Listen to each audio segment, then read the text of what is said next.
There we are. Okay. All right. For those of us, thank you for joining us around the world. Just let me know where you're from. So amazing. We have people who watch from Hong Kong. It's like 11 o'clock at night, right? Australia, South America, South Africa. Whew. Yes. And people think Kabbalah is mystical. I mean, here I can look at this little piece of plastic here and be talking to people all over the world. Do you see any wires? Yeah. Not this wire, but do you see a wire going from here to Australia? Or here? How's that happen? Quantum physics. Yeah, quantum physics, exactly. Exactly. That's what I'm saying. 35 years in the center, I think physics is more mystical than anything I've ever learned in Kabbalah.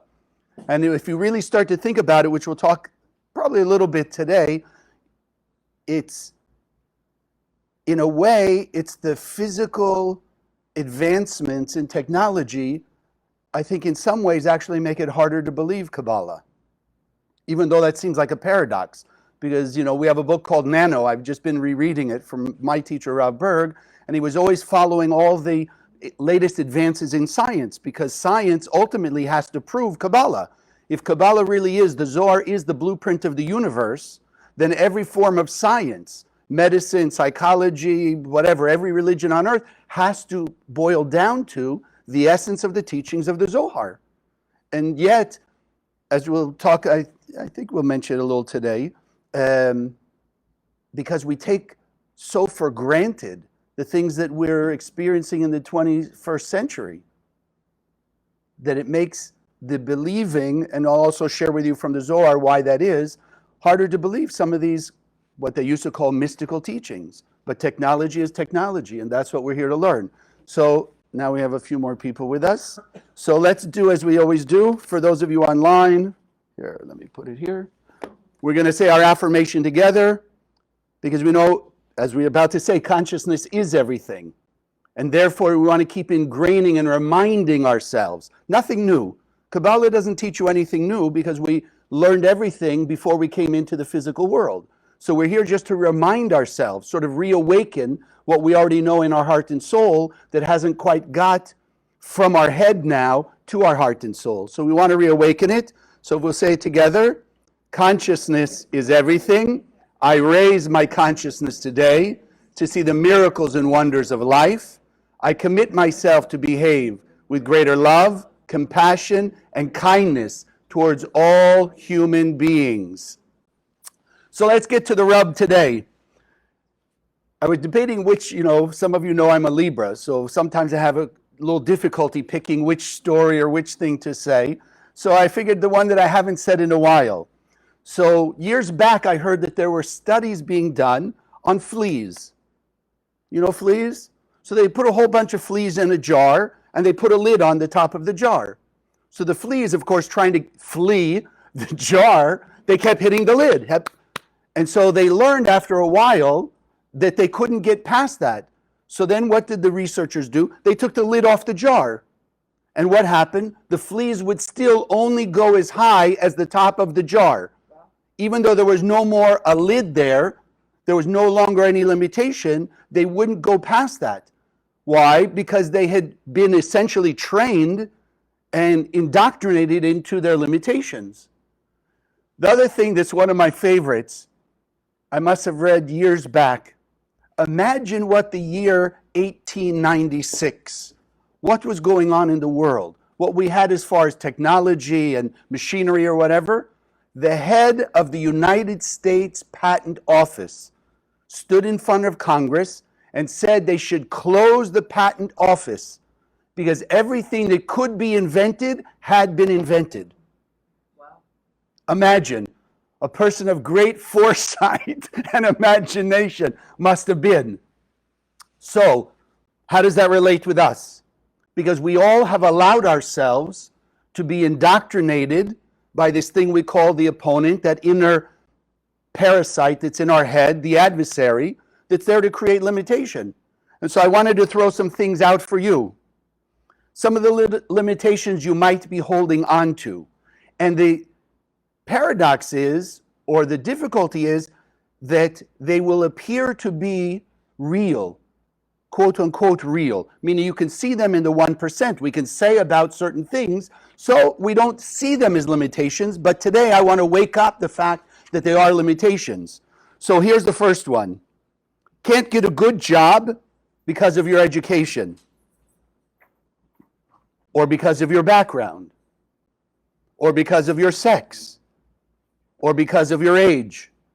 So there are people, hopefully not in this room or watching us online, but there must be people you know who say, there's no more good jobs out there, or they're too old, or they're too this, or whatever. They don't have the experience, so they can't have those good jobs. Limitation. And yet, as we said, some people will say, yeah, but look, I don't have the education, or I don't have the background, or something like that. So it will make sense, but not in a true way. Not really, according to Kabbalah. How about this? There's nobody out there for me. Looking for a relationship, but there's nobody out there. And I've been doing this 30 some odd years. So I love it when people come in and we'll have a one-on-one meeting and they'll say, Chaim, there's just no good men. There's just no good women. I say, really? How many of you tried dating? Even if they'll tell me 100, I say, really, no good men and women? You've dated every man or woman on the planet, so you know? No, not 100 to 1,000, 10,000. Is that all the people there are out there?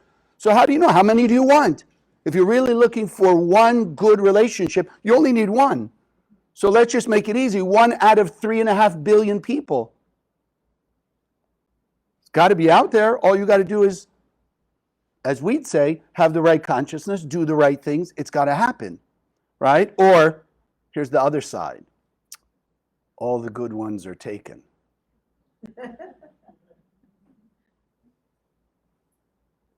Yeah, few people relating here to that one. Or there's this limitation. Why bother making an effort? It's not going to help anything. And why does that come up?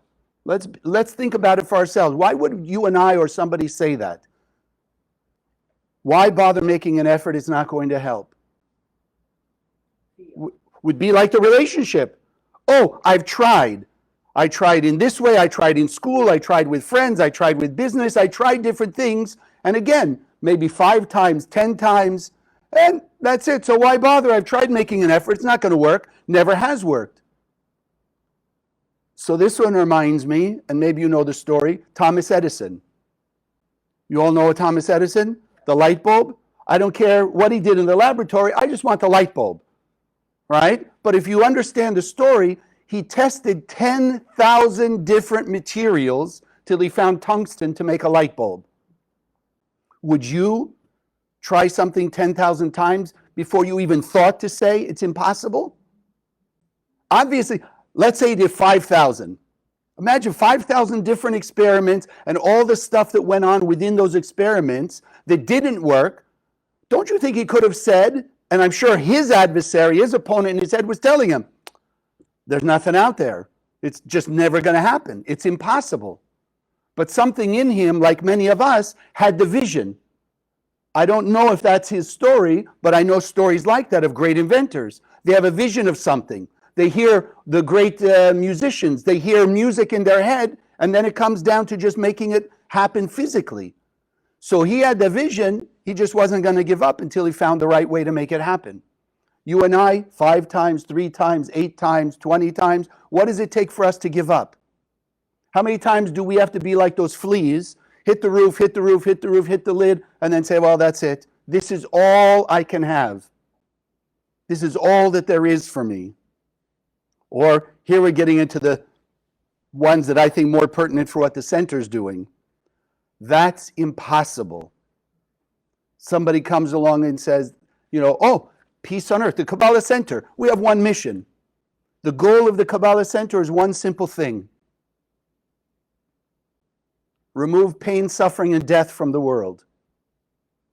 How many of us, let's be honest, but certainly the people in the world say, that's impossible. How are you going to get everybody to agree? All the different colors, religions, races, nationalities, cultures, economic, whatever, political thing. How are you going to get everyone to agree for peace on earth? And so what happened? The fleas. We give up trying. because we've already decided it's impossible. Can't change the world because who am I? Of course, if we watch the last 6, 7, 8, 10, 20 years or so, I don't care who you point at. They haven't changed the world either, have they? In America, let's say, the great presidents, they called them, Washington and Lincoln. Did they create peace on earth? No. They couldn't even create peace in their own country. So then again, it's impossible. So who are we? If we are just, regular people, so to speak, can we change the world? So we've all allowed ourselves these limitations. And you can justify it all you want. But if you took Kabbalah 1, you know it's absolutely not true. And this is what I wanted to reawaken this morning. And one of the things I want to use as an example, because you could probably think of your own. The people who broke those limitations. We said Edison was one. One of my other favorites, the 4-minute mile. Some of you may know the story. They said, I forget what year it is, maybe you remember, but before, I think it's Roger Bannister, wasn't it? His name, I think, was the first guy who broke the 4-minute mile. But before that, the medical, physiological science said it was impossible for a human body to run that fast. Impossible. They had all the physiology of the body to prove you couldn't run a 4-minute mile. But guess what happened? One man did it because he didn't believe, didn't allow himself the limitations. And you know what happened right after that? All of a sudden, more people were breaking the 4-minute mile. It reminds me, I'll tell you a quick story Kabbalistically, because I just was studying it this weekend. There's obviously very deep and very complicated spiritual, spiritual operations that are going on in the cosmos that the Kabbalists describe.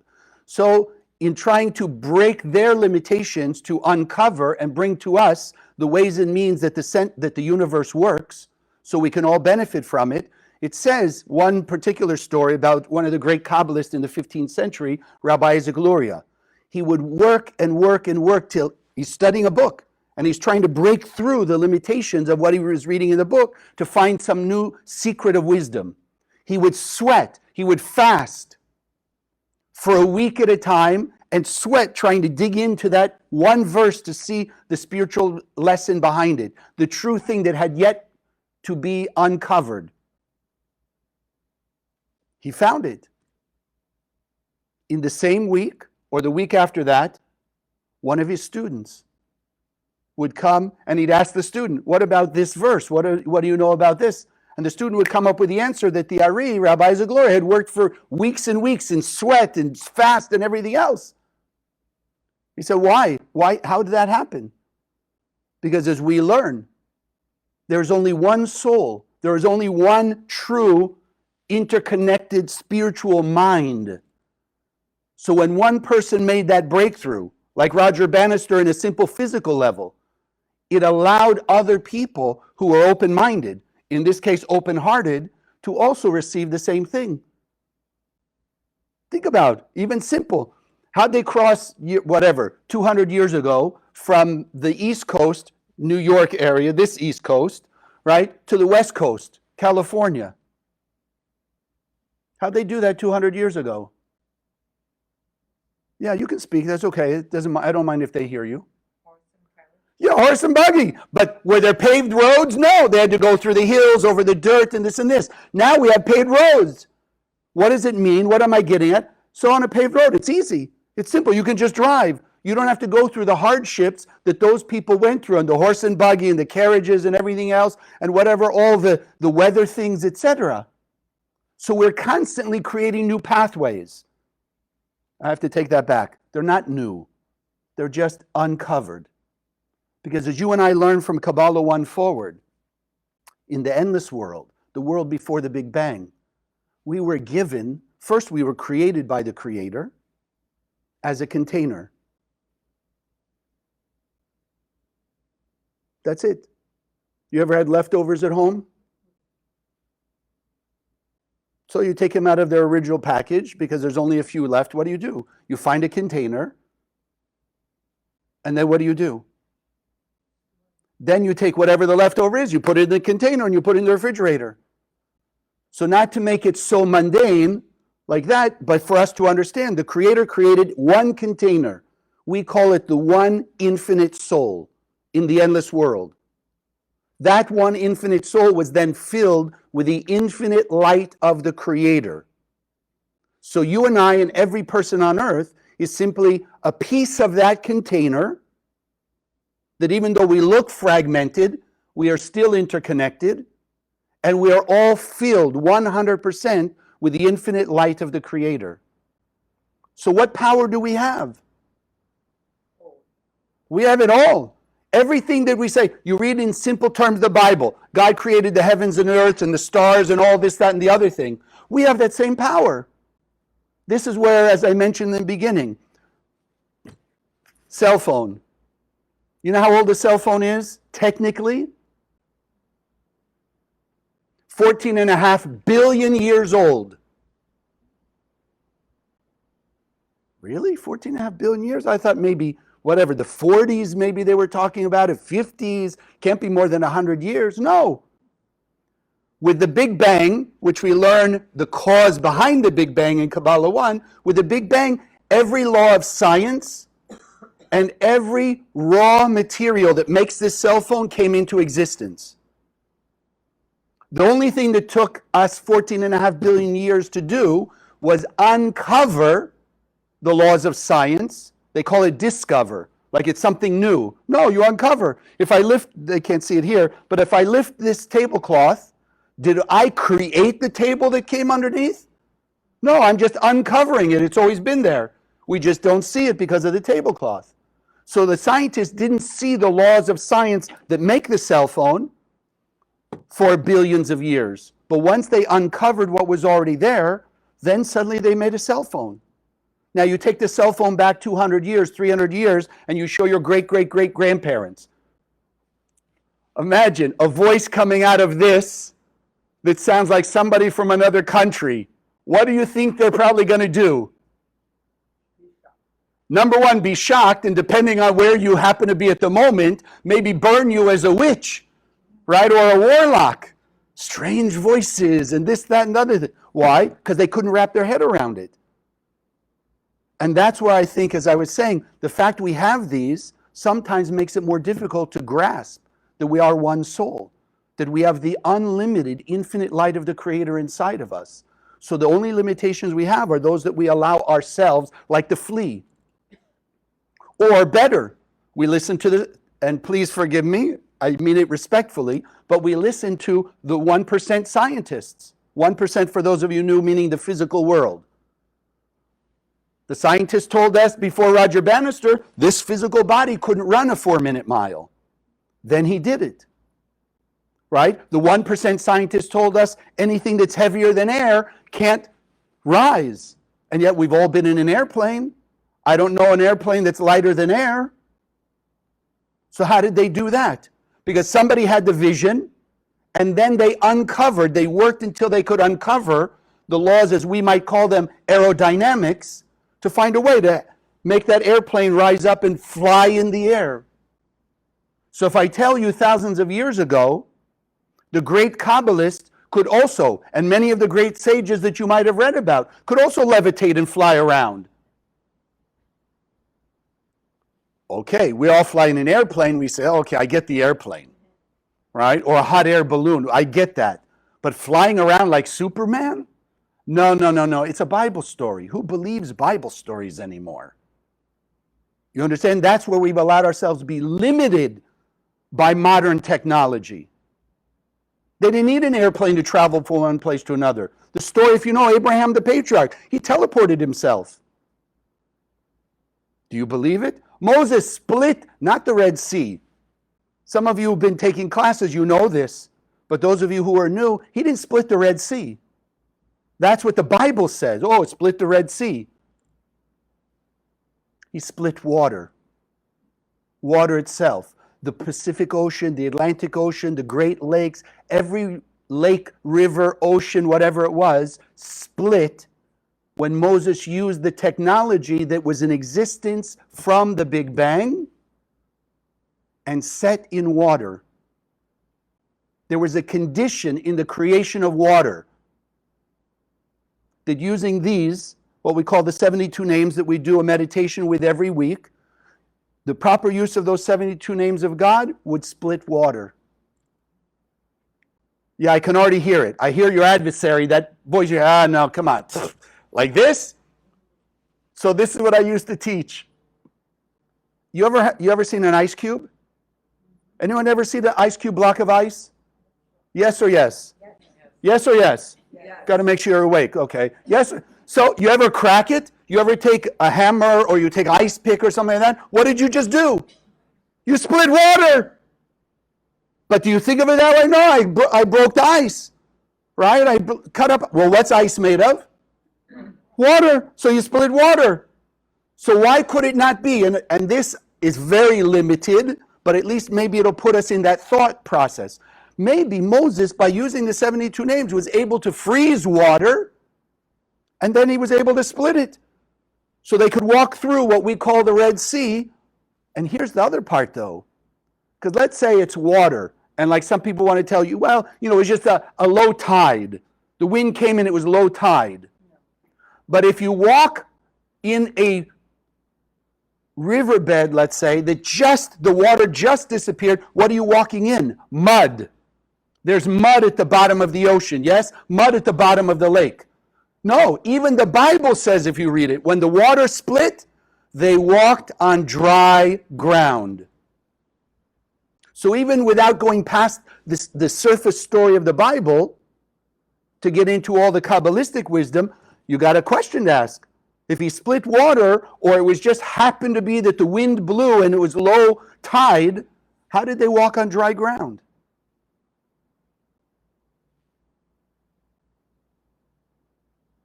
Now you got something to think about. And look how easily we are limited. Because I can already hear it. Can't believe it. Again, it's a Bible story. Who believes the Bible stories anymore? But look at that. We can get to the moon. What did it take to get to the moon? A spaceship. Go back 4,000 years. The great Kabbalist Abraham the Patriarch described all the planets in our solar system. 4,000 years ago, he didn't have a spaceship. But after we got scientific advancement and we could check out all the planets, exactly what he said the atmospheres were, everything that he described physically, they've proven he was right. How did he do it? Because he could teleport. In fact, in that case, he didn't have to leave Earth. If I ask you right now, close your eyes and envision yourself in your living room, could you do it? Did you actually travel to your living room? Kind of. We would say no because the body's still here, but your mind can be there. Could you not see everything in your living room? And maybe you could, even as you're going back, you could remember where you left the mess because you were in a rush to come here to Spiritual Sunday, right? You left something on the couch or this and that, whatever. So in a way, you are there. What's the only difference? Abraham had no limitation. Moses didn't have a limitation.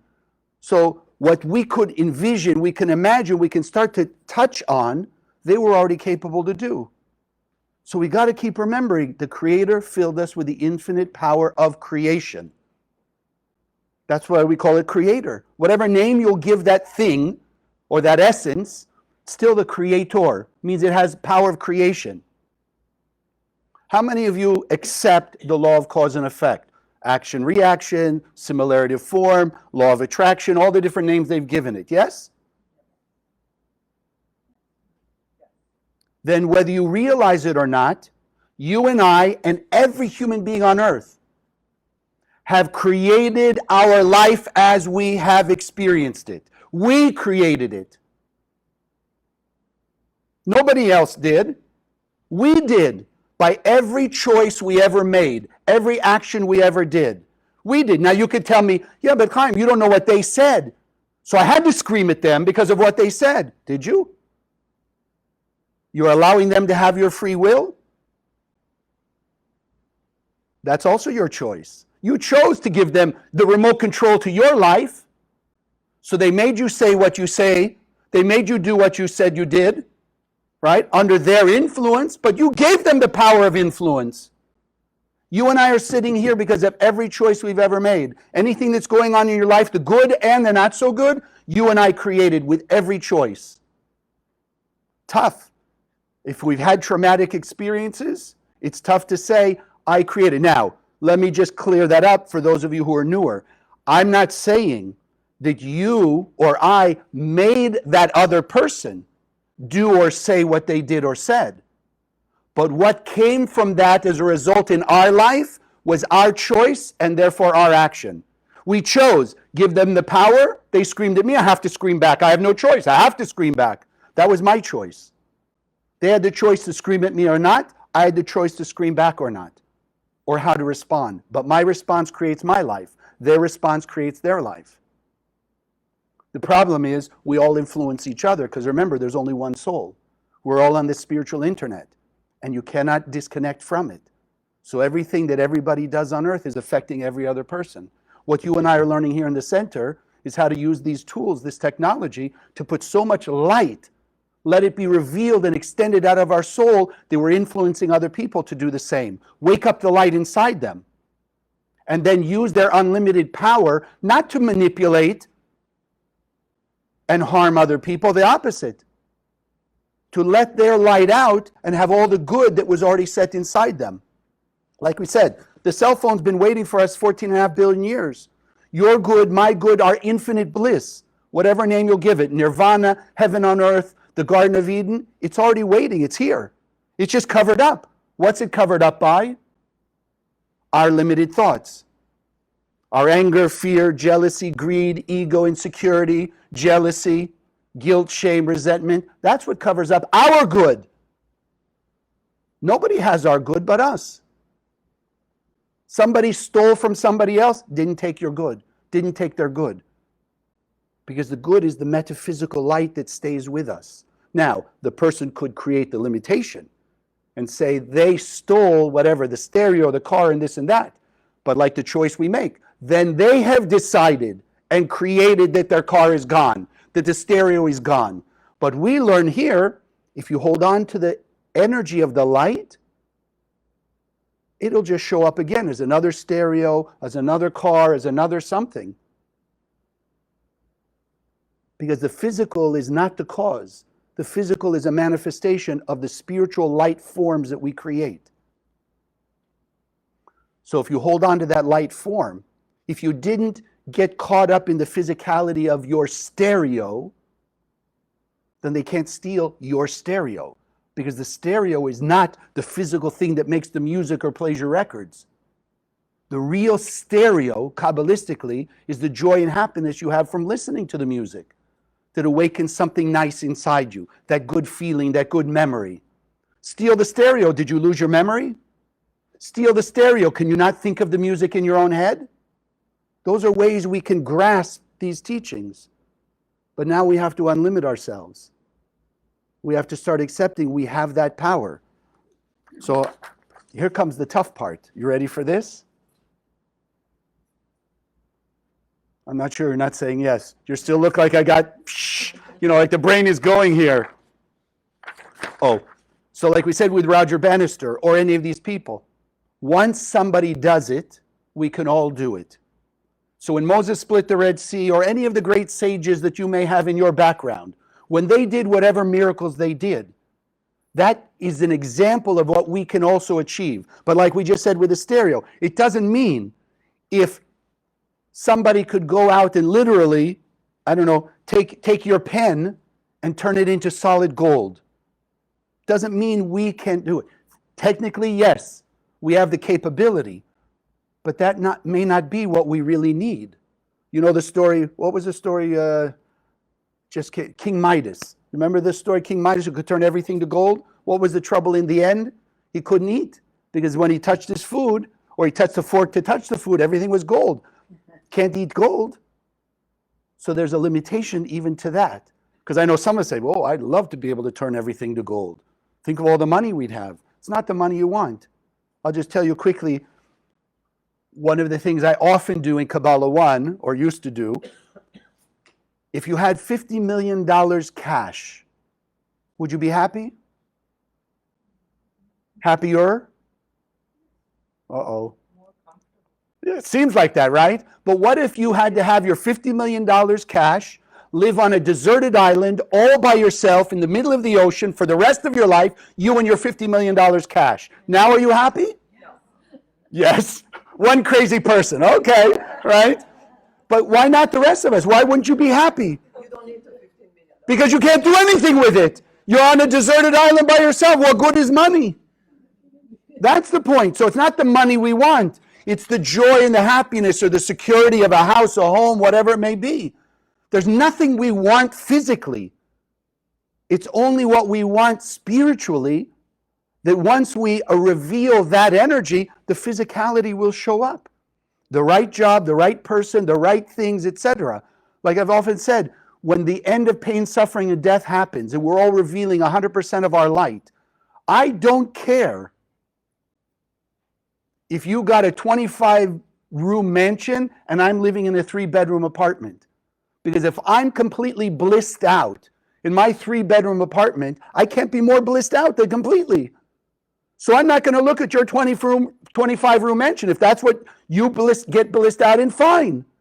The only reason we're jealous, envious, covetous, we feel a lack of, and we seek after things, because we feel the lack.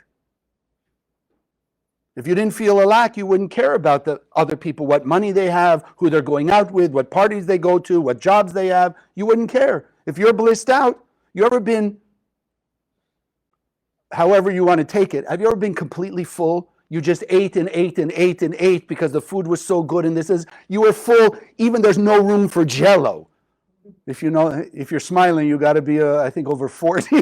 Sorry about that. Okay.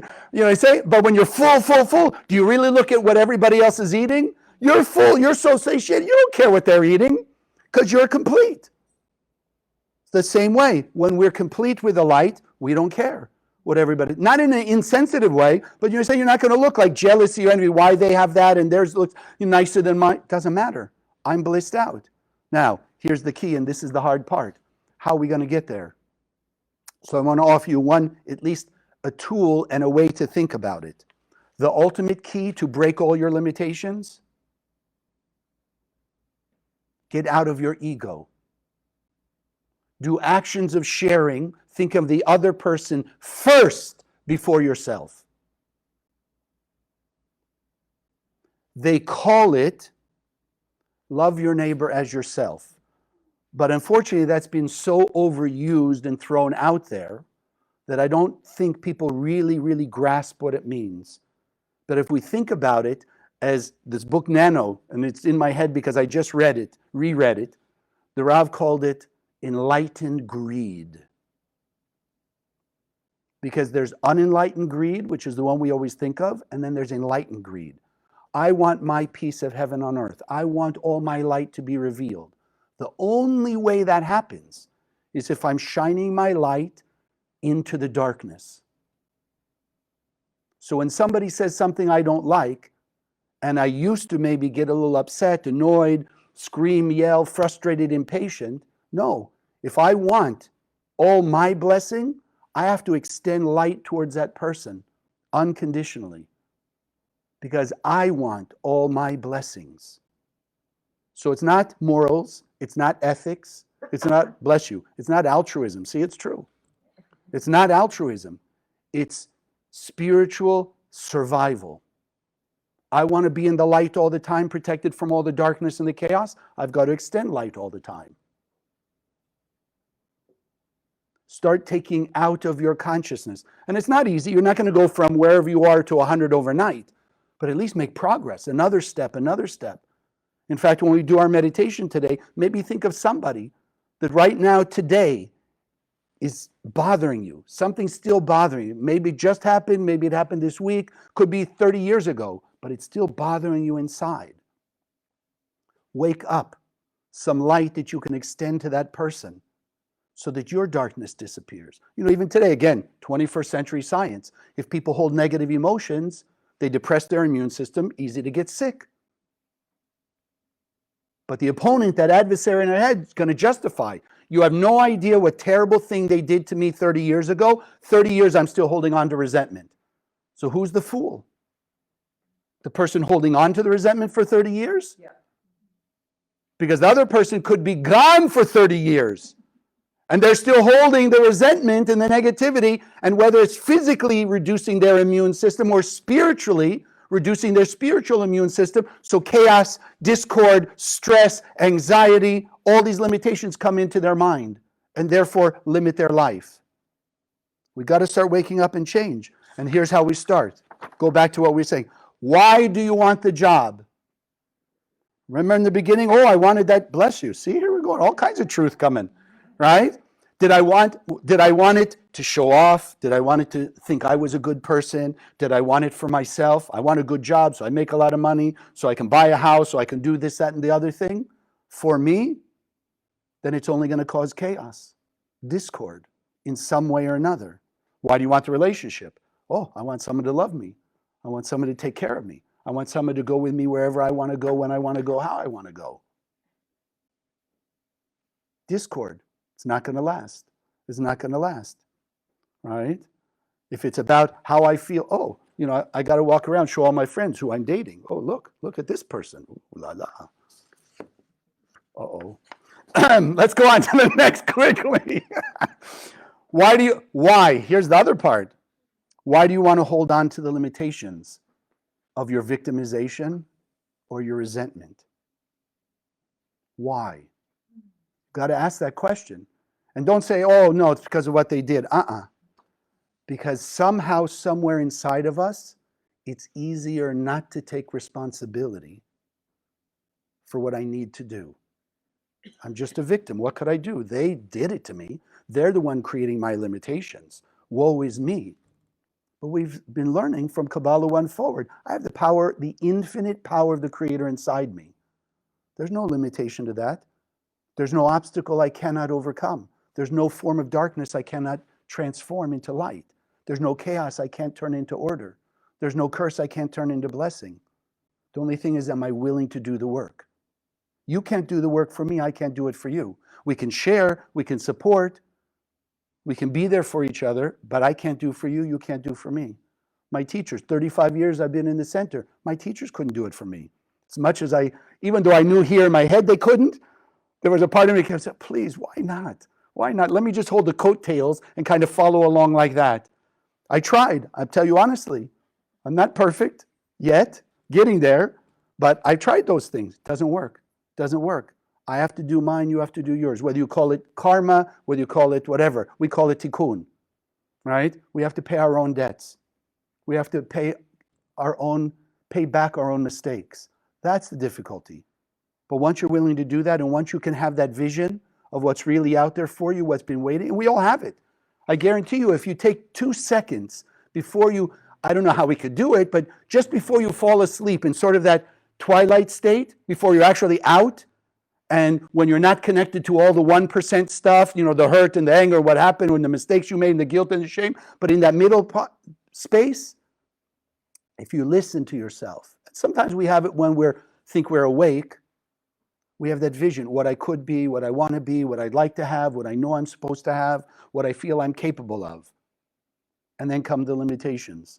Well, I'm capable of that, but look, I don't know anybody, the jobs aren't out there, look what's going on in the world today, whatever the limitation may be.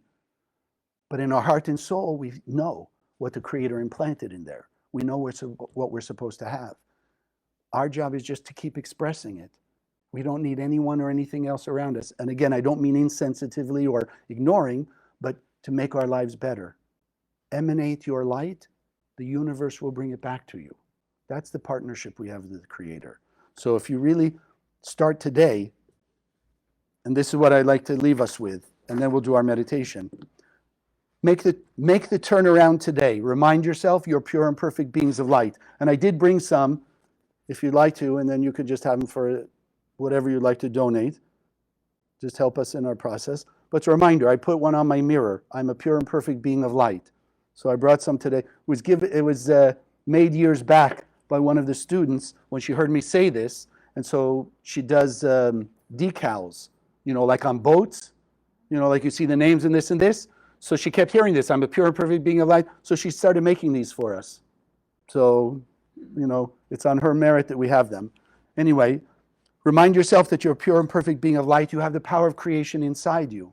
And therefore, as you start to act more sharing, as you start to do more of those actions against your desire to receive for yourself, the old you that's being triggered to have fear, anger, judgment, insecurity, jealousy, that you have to pause and that you have to counteract. Extend more light so that ultimately what comes back to you is greater love, greater kindness, greater compassion, greater peace, and greater blessings. God bless. So now what I'd like to do first, those of you with us, and let me put it here online for those online. I do appreciate, we can't do what we need to do here without your support. I hope one day we'll have people giving us billions of dollars, and then we won't need any more, but there'll be peace on earth. But meanwhile, to expand the process of the projects of the center, to teach more Kabbalah, or to spread these books of the Zohar, takes help. And this is why we always bless our offering.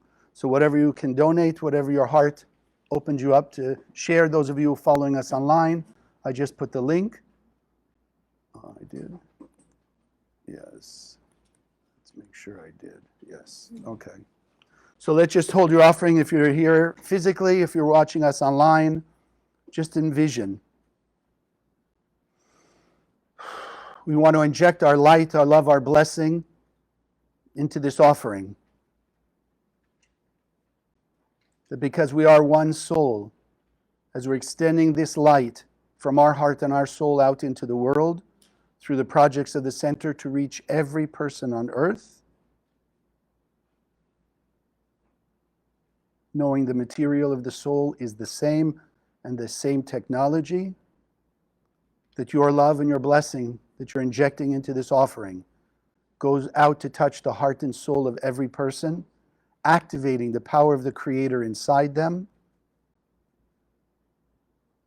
And because we know that they are literally a part of ourselves, enlightening them is actually supporting us to have greater clarity, more blessings, more strength to overcome our darkness, our opponent, our inner adversary. To pull away the covers that have given the world the illusion of pain, suffering, discord, divisiveness, and death.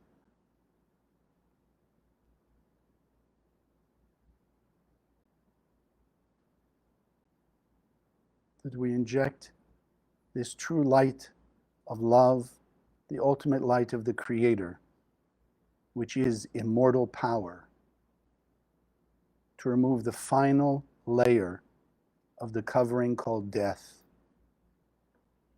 from which comes all the chaos in the world. Let's envision it together, a world of peace, harmony, joy, and unity. By uniting every person on earth through our one soul interconnectedness. And giving it with true love and generosity, we know the universe will bring us back greater love, blessings, sustenance, and abundance of all good things. And together we say, Amen. So what I want to do now, as we've been doing, and thank you, let me know what happens to you, what your experiences are. We're going to use, here, let me put it here. We have it here. This is one of the 72 names of God.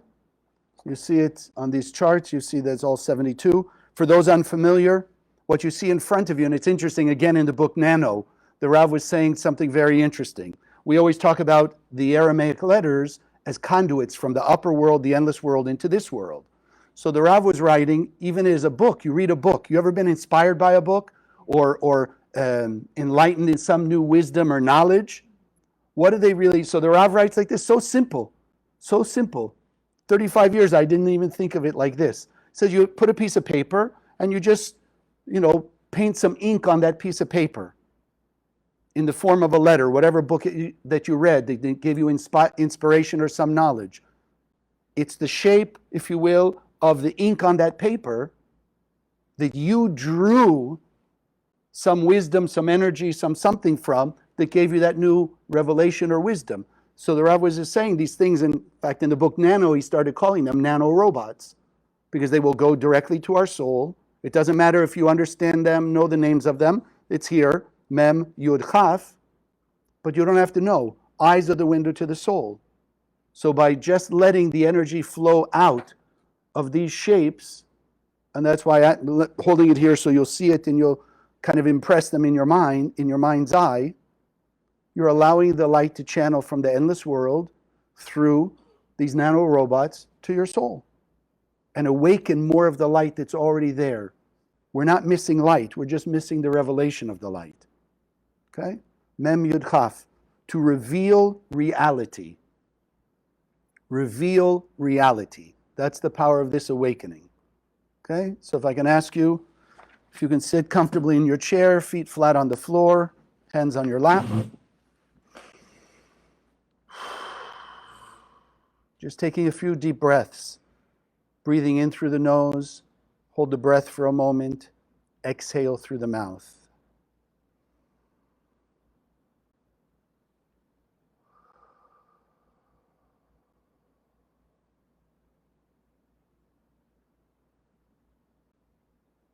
We know that air is one of the purer forms that's close to the light of the Creator, with less and less distance. So as we breathe in the breath of life, we bring more and more light through us, circulating through us, opening up the channels. Every time you exhale, letting go of some limitation that you're now more aware of and understanding how it's blocking your greater blessings, peace, harmony, and serenity.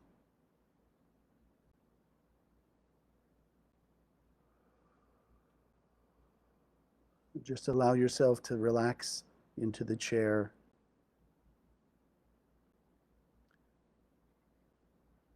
And then see just above your head these shapes, Mem, Yud, Chaf. These portals, conduits from the upper worlds, the endless world, into ours.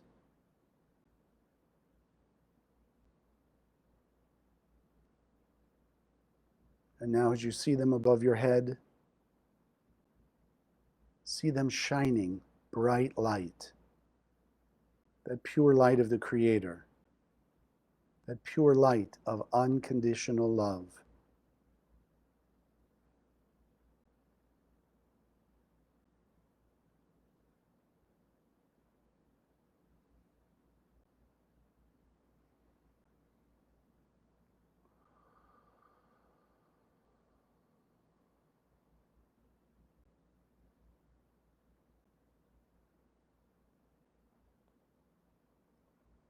And now bringing these illuminated Mem Yud Chaf, bring these energies through the top of your head,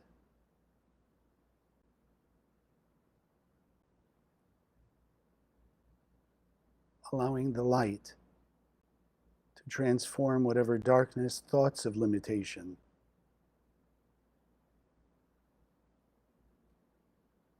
removing the covering of darkness, awakening new unlimited thoughts, pure thoughts, the power of the light that we have the ability to make use of. And feel that light activating every cell in our head. And as we allow the Mem Yud Chaf to continue traveling through our body,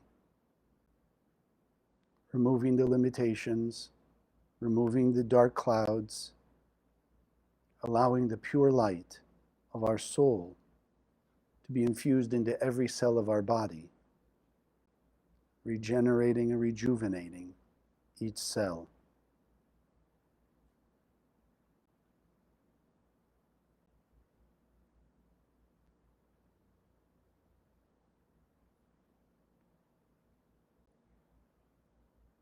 Feel the new higher vibration in every part of your being.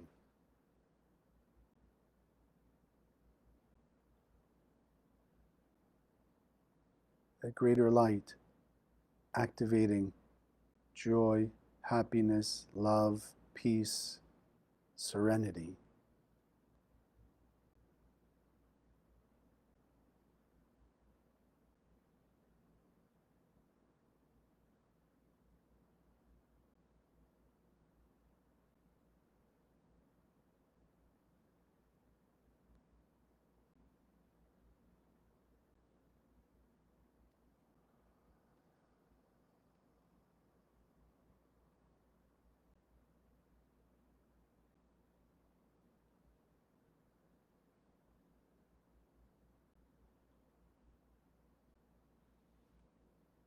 Feel the real you that's awakened, that's now shining, it's been uncovered.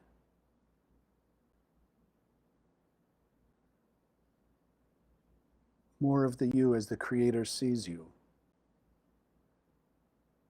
More of the real you that the Creator created.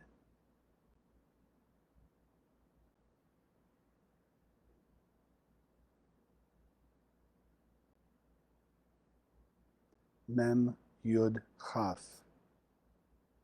Revealing your true reality.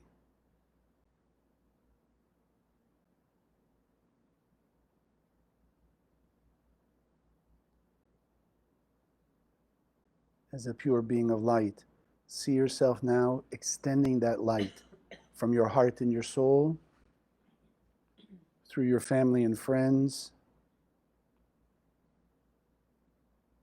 and then pick one person that you've had some discord with recently, or that's still causing discord inside you.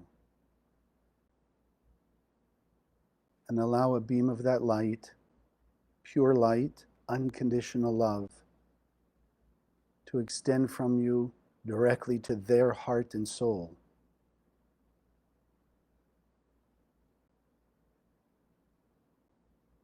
And see that light now spreading through them.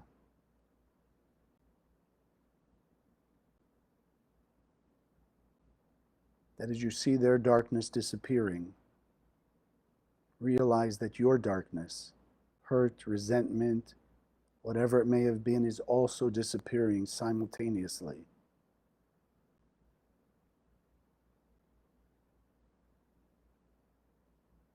And that you are now expressing more of your true creator potential.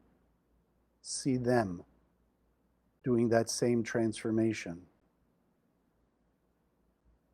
That they also move forward in life expressing greater love, care, compassion, forgiveness, tolerance.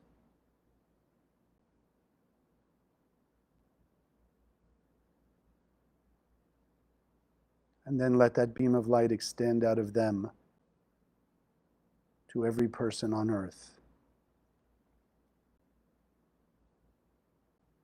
directly to their heart and soul.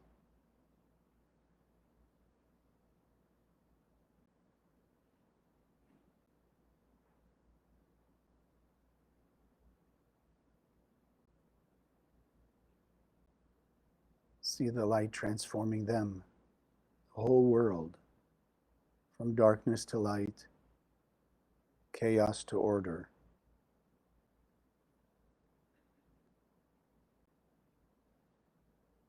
Discord, divisiveness, into love and unity.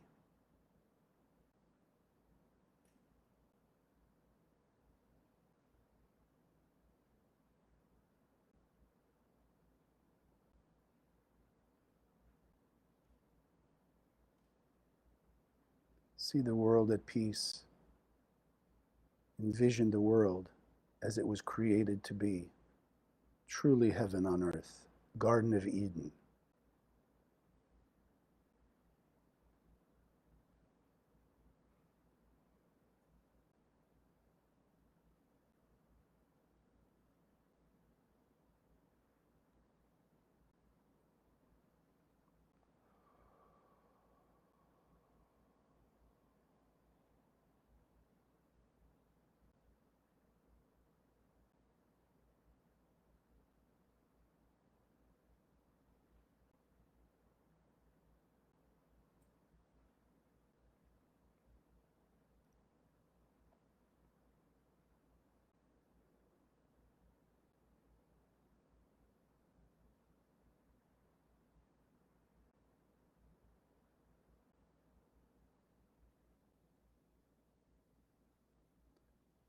leaving the new part of your soul that's activated by this Mem Yud Chaf.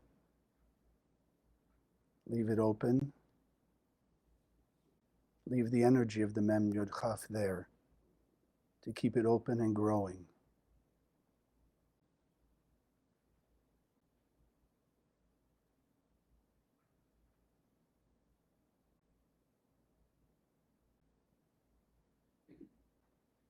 Let it remain there, that it works for you 24/7, reminding you to be more loving and kind, giving you the strength and the power from your soul to be more unconditionally loving.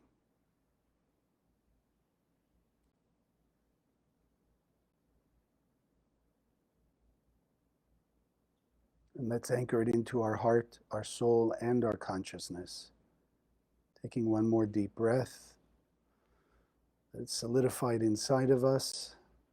And then slowly exhale and open your eyes.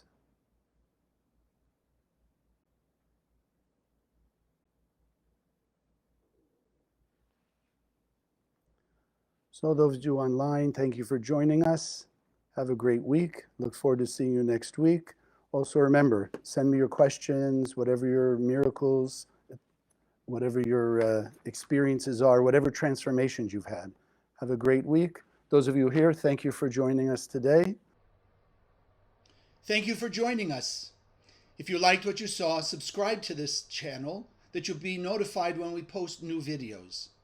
Share the video with your friends, they can also benefit. And check out the website, www.kabbalah.com, that's Kabbalah, for hundreds of articles and classes. Wish you an amazing day, and God bless.